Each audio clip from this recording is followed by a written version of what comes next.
ஸ்டாலின் அவர்களும் சொன்னது என்னன்னா, இந்த ஆட்சி இன்னும் 3 மாசம் நீடிக்குமான்ற கேள்விக்குறியா தான் இருக்கு.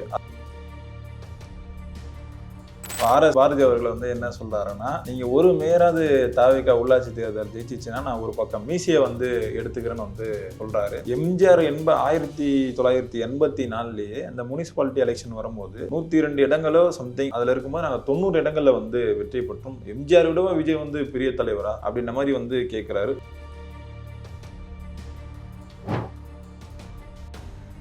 ஜெயிச்சிட்டானன்ட்டு பதட்டத்துல மு.க. ஸ்டாலின்லாம் ஒரு மூல தலைவர். அவர் என்ன சொல்றாருன்னா 3 மாசம் தாங்காது. என்னையா இது, என்ன அபார்ஷன் ஆயிடுமா, என்ன பேசுறீங்க?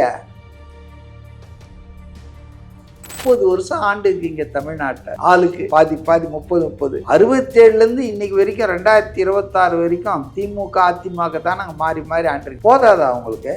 ஏன் இன்னும் உங்களுக்கு ஒரு கட்டத்துல என்ன சொல்றாரு உதயநிதினா, தலைவர்கிட்ட அனுமதி பெற்று அப்ரூவல் வாங்கி அவர் அனுமதியின் பேரில் தான் கூட்டணிக்கு போனாங்க அப்படின்றாரு. திமுக தயவில். ரைட்டு. அடுத்தது ராஜா என்ன சொல்றாரு, கட்டியவனை விட்டு விட்டு கண்டவங்கிட்ட போயிட்டாங்க அப்படின்றாரு. இதே கூட்டணி கட்சிகளை ஆபாசமா. எதுங்க உண்மை?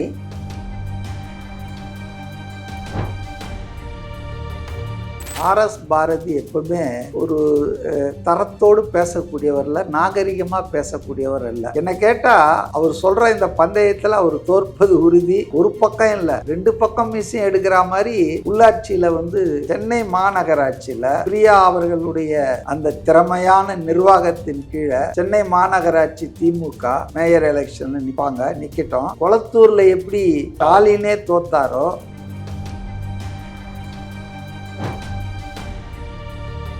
மிகப்பெரிய அளவுல சென்னை மாநகராட்சி மேயரா தாவேகா நிறுத்துற வேட்பாளர், அதுவும் முன்னால தனியா நின்னாங்க. இப்ப விசிகா, காங்கிரஸ், முஸ்லிம் லீக், இடதுசாரிகள் துணையோட நிக்க போறாங்க. ஆனா திமுக தனியா நிக்க போகுது, ஸ்டாண்ட் அலோன் மாடல்ல. அதனால சென்னையில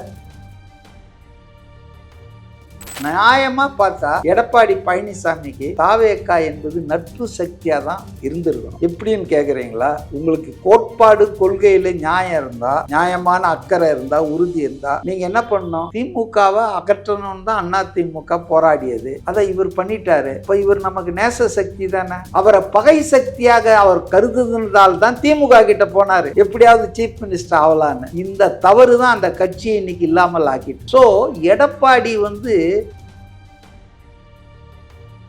இன்னைக்கு சீமானுக்கு விஜய் மேல இருக்கிற ஒரு எரிச்சல், தாவேகா வெற்றி பெற்று விட்டு அது பொறாம உச்சரிப்பு. அதனால எந்த மீட்டிங்னு தெரியல, கல்யாணம், திமுக தலைவர்கள் கல்யாணத்துல புலம்புறாங்க.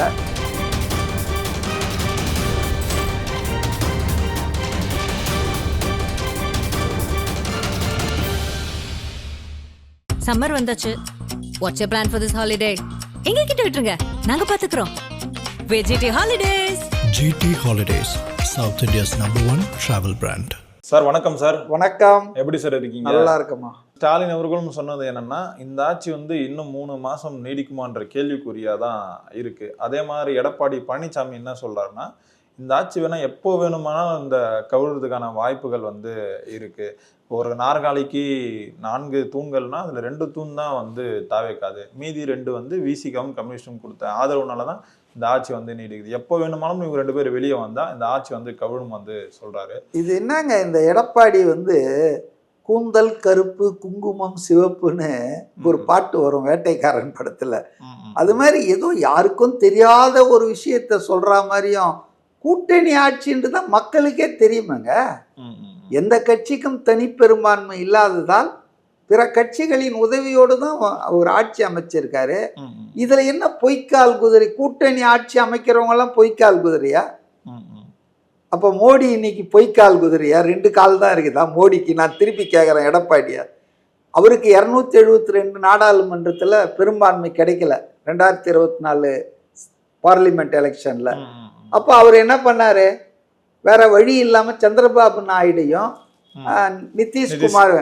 அப்ப இவர் மோடியை திட்டுறாரா? மோடி ஆட்சியில இருந்து 2 பொய்க்கால் 2 ஒரிஜினல் கால்னு ஐயோன்னு அலறுவார். இப்போ இதை போய் யாராவது சொன்னாங்கன்னா, ஏங்க நீங்கள் மோடியை சொன்னா புரிஞ்சுக்கிறாங்கன்னா, சத்தியமாக நான் அவரை சொல்லலைங்க, நான் விஜய் தாங்க சொன்னேன்னுவார். ஸோ இவங்கெல்லாம் வந்துங்க பிதற்றுகிறார்கள் தோல்வி, படுதோல்வியை. அதை வந்து ஏன் வந்தது, அதை எப்படி நம்ம மீண்டு வருவது என்பதை பற்றி யோசிக்காமல் ஜெயிச்சிட்டானன்ட்டு பதட்டத்தில் மு.க. ஸ்டாலின்லாம் ஒரு மூத்த தலைவர். அவர் வந்து என்ன சொல்கிறாருன்னா 3 மாதம் தாங்காது. என்னையா இது, என்ன அபார்ஷன் ஆகிடுமா, என்ன பேசுகிறீங்க? ஒரு கட்டத்தில் என்ன சொல்கிறாரு உதயநிதினா, தலைவர்கிட்ட வந்து அனுமதி பெற்று அப்ரூவல் வாங்கி அவர் அனுமதியின் பேரில் தான் கூட்டணிக்கு போனாங்க அப்படின்றாரு. திமுக தயவில் ரைட்டு. அடுத்தது ராஜா என்ன சொல்றாரு, கட்டியவனை விட்டு விட்டு கண்டவங்கிட்ட போயிட்டாங்க அப்படின்றாரு. இதே கூட்டணி கட்சிகளை ஆபாசமா. எதுங்க உண்மை? உங்ககிட்ட அனுமதி கேட்டு போனவங்கன்னு நீங்க சொல்றீங்க. இன்னொரு பக்கம் என்ன சொல்றாரு ராஜா, ஆபாசமா சொல்றாரு, விட்டுட்டு போயிட்டானுங்கன்றாரு. நீங்களே என்ன சொல்றீங்க, முதுகுல குத்திட்டாங்கன்றீங்க. ஆனா சிபிஎம் கட்சி என்ன சொல்லுது, யாரை கேட்டு நாங்கள் சொல்லங்க, எங்கள் மாநில குழுல நாங்கள் தீர்மானித்தோம், இன்னொரு தேர்தலை மக்கள் சந்திக்க விரும்பலை, கவர்னர் ஆட்சி என்ற முறையில் ஜனாதிபதி ஆட்சி அமித்ஷா ஆட்சியாக மாறிடக்கூடாது என்பதால் எங்கள் கட்சியில் நாங்கள் முடிவு பண்ணுங்க, எங்களுக்கு யாரும் வந்து யாருக்கிட்டையும் நாங்கள் அனுமதி கேட்குற அவசியம் இல்லைங்கன்னா அவரு முகத்தில் அடித்த மாதிரி பதில் சொல்கிறாரு. அப்போ ஒட்டு மொத்தமாக என்ன தெரியுது உங்களுக்கு இதிலிருந்து? அதாவது நடப்பது கூட்டணி ஆட்சி தான் என்பது எல்லாருக்கும் தெரியும். இதை எடப்பாடி பழனிசாமி இப்படி நக்கல் பண்றாருன்னா, எதிர்கட்சி அந்தஸ்தும் போய் உங்க கட்சியே இப்போ ஒட்டு போட்ட சட்டம் மாதிரி உட்காந்துட்டு இருக்கும்போதே 47, 25, 22 4 பேர் ரிசைன் பண்ணிட்டான். இன்னும் 8 பேர் வெயிட்டிங் லிஸ்ட்ல இருக்காங்க. என்ன ஆக போகுது அந்த கட்சின்னு நமக்கு தெரியாது. ஆக இதெல்லாம் வந்து ஆத்திரத்தின் வெளிப்பாடு தான். நியாயமாக பார்த்தா எடப்பாடி பழனிசாமிக்கு தாவேக்கா என்பது நட்பு சக்தியாக தான் இருந்திருக்கணும். எப்படின்னு கேட்குறீங்களா? இப்போ நீங்களும் ஒரு ஆளை அடித்து வீழ்த்தணும்னு பார்க்குறீங்க, நானும் ஒரு ஆளை அடித்து வீழ்த்தணும்னு பார்க்குறேன். 2 பேரும் ஒன்றா சேர்ந்து சண்டை போட முடியல, சூழ்நிலை அப்படி. தனித்தனியாக நம்ம போகிறோம் களத்துக்கு. ஆனால் நான் வீழ்த்திட்டேன். அப்போ நீங்கள் என்ன பண்ணணும்? பரவாயில்லையா, நம்ம செய்ய வேண்டியதை இந்த ஆள் சின்ன ஆள் பண்ணிட்டாரியா அப்படின்னு சந்தோஷப்படுவீங்களா? நான் பண்ணாத இவர் பண்ணிட்டாரு அப்படின்னு பொறாமப்படுவீங்களா? உங்களுக்கு கோட்பாடு கொள்கையில் நியாயம் இருந்தால், நியாயமான அக்கறை இருந்தால், உறுதி இருந்தால் நீங்கள் என்ன பண்ணணும்? திமுகவை அகற்றணும்னு தான் அதிமுக போராடியது. அதை இவர் பண்ணிட்டாரு. அப்போ இவர் நமக்கு நேச சக்தி தானே. அவரை பகை சக்தியாக அவர் கருதுனதால் தான் திமுக கிட்ட போனாரு, எப்படியாவது சீஃப் மினிஸ்டர் ஆகலான்னு. இந்த தவறு தான் அந்த கட்சியை இன்னைக்கு இல்லாமல் ஆக்கிட்டு இருக்கு. ஸோ எடப்பாடி வந்து ரொம்ப இதில் இருக்காரு, கன்ஃபியூஸ்ட் மைண்டில் இருக்காரு. அதனால தான் மோடியை திட்டுற மாதிரி இப்போ விஜய் திட்டாரு. புரியுது சார். இப்போ காங்கிரஸ் பெருமக்களை பார்த்து நான் வந்து கேட்குறேன், நீங்கள்லாம் வந்து சோத்துல வந்து உப்பு தான் வந்து போட்டு திங்கிறீங்களா? உங்களுக்கு வந்து வெக்கம், மானம், சூடு, சொரணை இல்லை ஏதாச்சும் ஒன்று வந்து இருக்கா? திமுக கிட்டக்காரன் வந்து 10 எம்பிகளை வந்து அவங்க கூட நின்று ஜெயிச்சிட்டீங்க, ஒரு ராஜ்யசபா சீட்டை கேட்டு வாங்கிட்டீங்க. தாவகிட்ட போயிட்டு ஒரு ராஜ்யசபா சீட்டை கேட்டு வாங்கிட்டீங்க. இந்த மாதிரி தட்டு ஏந்திட்டு இருக்கீங்க, பிச்சை எடுத்துட்டு இருக்கீங்களா? உங்களுக்கு வந்து ஒரு வெக்கம் மயிரே வந்து இல்லையா அப்படின்றதையும் வந்து சொல்லியிருந்தாரே சார். உங்களால முடிஞ்சா நீங்க வந்து உங்க பதவி வந்து ராஜினாமா பண்ணிட்டு டிவிக கூட சேர்ந்து போட்டிட்டு ஜெயிச்சுட்டு அதுக்கப்புறம் வந்து நீங்க திமுக குறித்து வந்து விமர்சனம் பண்ணாங்க. அவன் சோத்தியை தின்னுட்டு அவனே வந்து குறை சொல்றது வந்து எப்படி நியாயமா இருக்குன்னு சொல்லிட்டு இவர் வந்து கேட்கிறாரு சார். மாணிக்கம் தாக்கூர் திமுக ஆதரவுல ஜெயிச்சிருக்காருன்னா, உங்க திமுக எம்பிங்க 22 பேர் ராகுல் காந்தின்ற அந்த நாமத்தை சொல்லி தான் ஜெயிச்சிருக்கீங்க. ஏன்னா who is your prime minister candidate? Edappadi படாத பாடு பட்டார்ல, பிஜேபி விட்டு வெளியே வந்துட்டாரு, தனியா நின்னாரு, அவருக்கு பிரைம் மினிஸ்டர் கேண்டிடேட்டே இல்லை. அதனால தான் பல இடங்கள்ல டெபாசிட்லாம் இழந்தாங்க அதிமுக. ஏன்னா ஒரு நேஷனல் எலெக்ஷன்ல உங்களுக்கு சொல்றதுக்கு ஒரு பிரதமர் வேட்பாளர் இருக்கணும். அண்ணாமலை அவர் சொல்லிட்டாரு மோடின்னு, ஸ்டாலின் சொல்லிட்டாரு ராகுல் காந்தின்னு, எடப்பாடி யாரை சொல்லுவாரு? ஓகே.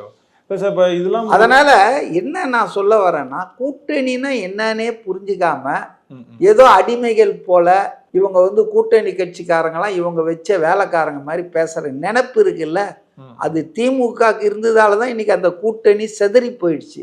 பே சண்முகம் மார்க்சிஸ்ட் பார்ட்டி மதச்சார்பற்ற முற்போக்கு கூட்டணின்ற திமுக கூட்டணி இன்னைக்கு இல்லைங்க, கலைஞ்சு போச்சுங்க. அது இப்ப நாங்க அங்க இருக்கிறோம் இதுல இருக்கிறோம்லாம் கிடையாதுங்க அப்படின்னு தெளிவா சொன்னாரு. அதனால இன்னைக்கு வந்து சீமானுக்கு விஜய் மேல இருக்கிற ஒரு எரிச்சல், தாவேகா வெற்றி பெற்று அது பொறாம பொச்சரிப்பு. அதனால எந்த மீட்டிங்னு தெரியல, கல்யாணம் திமுக தலைவர்கள் கல்யாணத்துல புலம்புறாங்க, இவர் நினைவேந்தல்ல புலம்பி இருக்கிறார், அவ்வளவுதான் வித்தியாசம். சரி, இப்போ இதெல்லாம் இருந்தாலும் இந்த மீசையால வந்து ஒரு அரசியல் பிரச்சனை வருமானது வந்து தெரியவே இல்லை நமக்கு. இப்போ ஆர்எஸ் பாரதி அவர்கள் வந்து என்ன சொல்றாருன்னா, நீங்க ஒரு மேயராவது தாவேகா உள்ளாட்சி தேர்தல் ஜெயிச்சிச்சுன்னா நான் ஒரு பக்கம் மீசையை வந்து எடுத்துக்கிறேன்னு வந்து சொல்றாரு. எம்ஜிஆர் 1984 அந்த முனிசிபாலிட்டி எலெக்ஷன் வரும்போது 102 இடங்களோ சம்திங் அதில் இருக்கும்போது நாங்கள் 90 இடங்களில் வந்து வெற்றி பெற்றோம். எம்ஜிஆர் விடவா விஜய் வந்து பெரிய தலைவரா அப்படின்ற மாதிரி வந்து கேட்குறாரு. ஒரு தொகுதி ஜெயிச்சிட்டிங்கன்னா கூட என்னுடைய ஒரு பக்கம் மீசை எடுத்துக்கிறேன்னு வந்து சொல்றாரு. இந்த மீசை அரசியல் எப்படி சார் பார்க்குறீங்க? அற்பத்தனமான அரசியலை பார்க்குறேன். ஆர்எஸ் பாரதி எப்பவுமே ஒரு தரத்தோடு பேசக்கூடியவர்ல, நாகரிகமாக பேசக்கூடியவர் அல்ல. அவர் எல்லாரையும் கூட்டணி கட்சிகளை எல்லாரும் அவங்கள எதிர்க்கிறவங்களெல்லாம் ரொம்ப தரம் தாழ்ந்து பேசுவார். இதில் என்ன இருக்குதுங்க, அதாவது என்னை கேட்டால் அவர் சொல்கிற இந்த பந்தயத்தில் அவர் தோற்பது உறுதி. ஒரு பக்கம் இல்லை, 2 பக்கம் மிஷின் எடுக்கிற மாதிரி உள்ளாட்சியில வந்து தேர்தலில் தோல்வி அடைய போறாங்க. பெரிய தோல்வி வந்து திமுக வந்து சந்திச்சு இல்ல, கொஞ்சம் கேளுங்க, நான் 2 உதாரணம் சொல்றேன். ஒண்ணுல தானே அவர் சொல்றாரு, சென்னை மாநகராட்சி. சென்னை மாநகராட்சியில பிரியா அவர்களுடைய அந்த திறமையான நிர்வாகத்தின் கீழே சென்னை மாநகராட்சி திமுக மேயர் எலெக்ஷன்ல நிக்கட்டும்.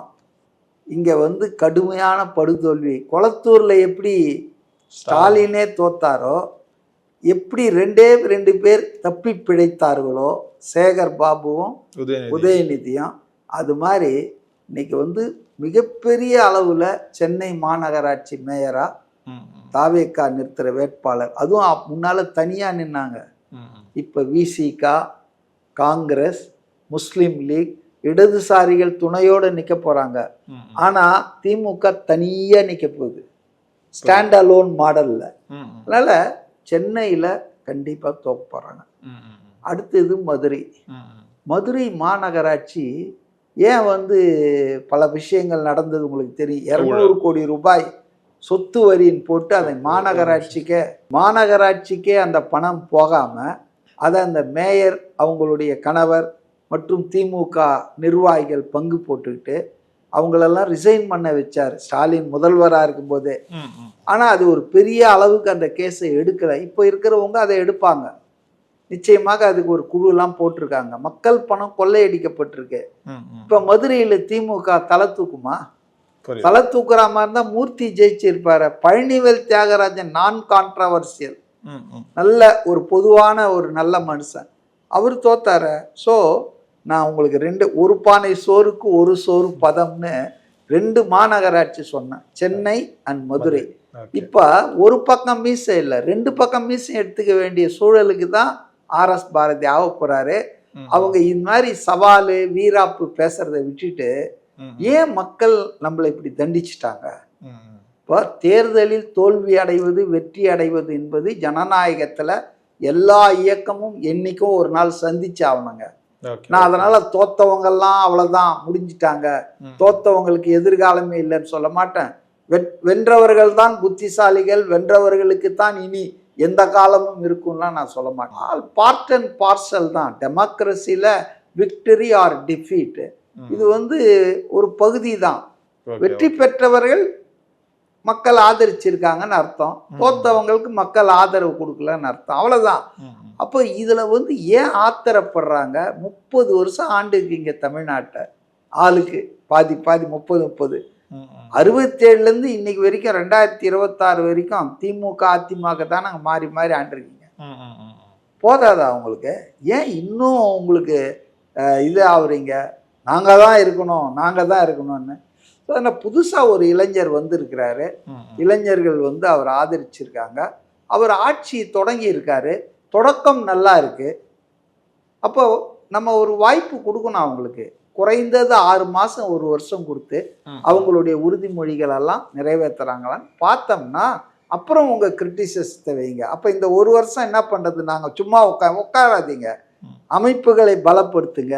எங்கெல்லாம் பிரச்சனை இருக்குதுன்னு கால்குலேட் பண்ணுங்க. எங்கெல்லாம் வந்து சிக்கலாக இருக்குது. சொந்த கட்சிக்காரனே ஏன் நமக்கு ஓட்டு போடல? இப்போ உதாரணத்துக்கு ஒரு தொகுதி சொன்னார். துக்ளக்கில் இருக்கார் ஒருத்தர். அவர் சொன்னார், அதாவது பூத் கமிட்டியில் 14 பேர் இருக்காங்களாம். ஆனால் அந்த பூத்தில் 9 ஓட்டு தான் வந்துருக்கான் திமுகவுக்கு. சரி, அது மாதிரி சொந்த கட்சிக்காரனே ஏன் நம்ம கட்சிக்கு போடல? பொதுமக்கள் போடாததுக்கு பல காரணங்கள் இருக்கு. சரி, கட்சிக்காரன் வந்து காக்கைக்கு தன் குஞ்சு பொன் குஞ்சு தானே. எப்பவுமே கட்சிக்காரன் வந்து கட்சிக்கு தானே ஓட்டு போடுவான். தப்பு பண்ணா கூட, அது வந்து ஊழல் பண்ணாலும் சரி, என்ன கெடுதல் பண்ணாலும் சரி, நம்ம கட்சியா அப்படின்னு போடுவான். அப்போ கட்சிக்காரனே இந்த முறை திமுகவுக்கு போடல, அதிமுகவுக்கு போடல. அதிமுகவுக்கு 2 கோடி வாக்காளர்கள், அதாவது உறுப்பினர்கள் தான் சொல்றாங்க இன்னைக்கும். ஆனா அவங்களுக்கு எவ்வளவு ஓட்டு வந்தது பாருங்க. 2 கோடி வந்ததா? 1 கோடி சம்திங், சில லட்சங்கள் சார். 40 லட்சம். அப்போ கட்சிக்காரனே ஓட்டு போடல திமுகவுக்கும். இது இந்த உண்மையை அவர்கள் புரிஞ்சுக்கணும். ஃபர்ஸ்ட் ஏண்டா கட்சிக்காரன் நம்மளோட குடும்ப அரசியல். சபரீசன் வந்து சட்டாம்பிள்ளைத்தனம் பண்ணாரு எல்லா இடத்துலயும். அதெல்லாம் கட்சிக்காரனே விரும்பலைங்க. சபரீசன் யாரு? கட்சியில யாரு? மாப்பிள்ள. அவரு ஸ்டாலினுக்கு மாப்பிள்ளனா வீட்டில் இருக்கணும். அவர் வந்து கட்சியை கண்ட்ரோல் பண்ணாரு. அவரால் தான் இந்த கட்சி தோத்தது பல இடங்கள்லன்னா நான் அதை வந்து தப்புன்னு சொல்ல மாட்டேன். ஸோ அதனால இன்னைக்கு வந்து தோற்றவர்கள் துவண்டு விட வேண்டாம். வெற்றி பெற்றவர்கள் ஆணவம் கொடுக்க வேணாம். மக்கள் பொறுப்பு கொடுத்துருக்காங்க, பதவி கொடுக்கல, உங்களுக்கு பொறுப்பு கொடுத்துருக்காங்க. விஜய் சொன்னார் பாருங்க, முதலமைச்சர் பதவி இல்லை, அது ஒரு பொறுப்பு, முதல் சேவகன்னு சொன்னாரு. அது மாதிரி அந்த உணர்வு வெற்றி பெற்றவர்களுக்கு இருக்கணும். ஆடக்கூடாது. அதே போல தோற்று போனவர்கள் திட்டக்கூடாதுங்க. மக்களை திட்டுறாங்க. கொளத்தூர் மக்களை சபிக்கிறாங்க எல்லாரும். சரி, அவங்களுக்கு போய் கேட்டால் தானே தெரியும். முதல்வராக இருந்து எங்கள் தொகுதியை சரியாக கவனிக்கலைன்னு அவங்க ஃபீலிங். அதை நீங்கள் எப்படி தப்புன்னு சொல்ல முடியும்? காமராஜர் தோத்து இருக்கிறாருல்ல, இந்திரா காந்தி தோத்து இருக்காங்கல்ல, அண்ணாதுரை தோத்து இருக்கார் காஞ்சிபுரத்தில். அதனால தோல்வி வெற்றி என்பதுக்காக துவண்டுவதோ அல்லது ரொம்ப பெரிய ஆர்ப்பாட்டம் பண்ணுறதோ தேவையில்லாத விஷயம். பட் தமிழ்நாட்டில் இன்னைக்கு திமுக, அதிமுக, நாம் தமிழர் இவங்க எல்லாருமே தோல்வியை சந்திக்க முடியாமல், எதிர்கொள்ள முடியாமல் ரொம்ப மோசமாக பிஹேவ் பண்ணிட்டு இருக்கிறாங்கன்றதான் நீங்கள் சொல்கிற எல்லா பேச்சுக்கள்லையும் வந்திருக்கு. ஓகே சார், பொறுத்திருந்து பார்ப்போம் சார் என்ன நடக்குதுன்ட்டு. நேரம் கொடுத்ததுக்கு ரொம்ப நன்றிகள் சார். நன்றி சார்.